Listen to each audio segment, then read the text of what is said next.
Hi, thanks for joining me today. How can I not be critical in my stepfamily?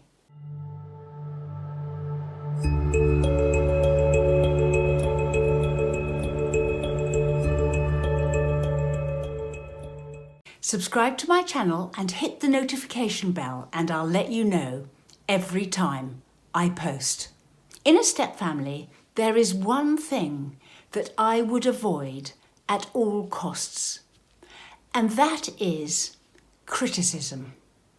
Because criticism is something really hard to take. You really don't get very far through criticism.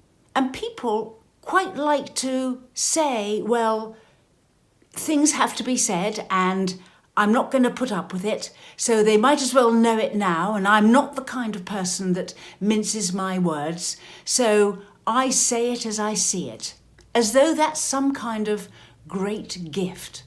But actually, criticism comes back negatively to you. And you are best to never criticising in a stepfamily, because it only creates more distance between you and whoever you've criticised. In a family where you are related, you can get away with criticism more.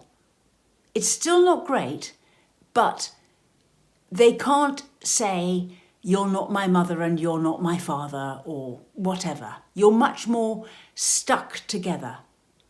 But stepchildren don't have to have a relationship with you. And if you see yourself as being able or in a position to be able to, or to have the authority to criticise, then it can be very damaging because it can really break the relationship. So what are you to do if you're going to not criticise? Well, the first thing is to make the decision in your own head not to criticise. And then anything that does happen that you want to criticise, you consider as a learning experience instead of an opportunity to put things right then and there. So managing in a stepfamily is much more about planning for things to be turned around and made more positive without you actually having to say anything negative. So sometimes that can mean that you can just say in the moment something positive instead of something negative. So instead of saying, don't do it like that, say it, we do it like this, or how about doing it like this? So instead of saying you've done it wrong, you just quickly flip it.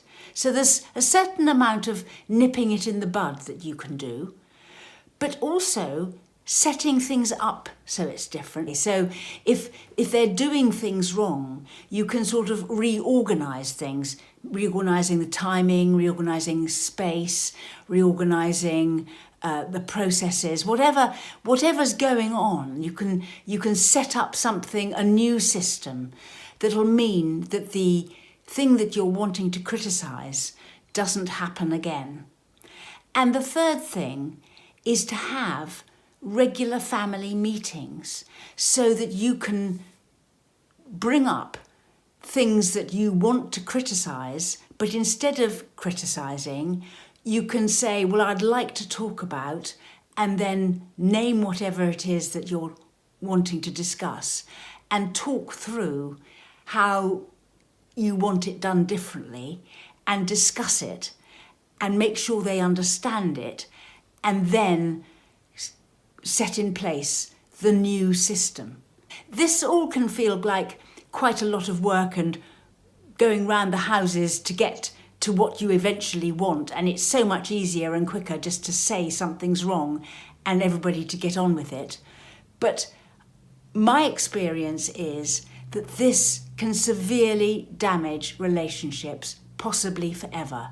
So it is worth, as a step parent, doing the dance to make sure that you're not positioning yourself as their critic.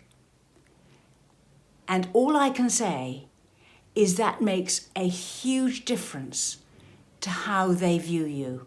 And whilst other people in their lives, like their mother and father, teachers, seemingly other people, can say negative things to them directly and criticise them, you, as the step-parent, are best advised not to do that.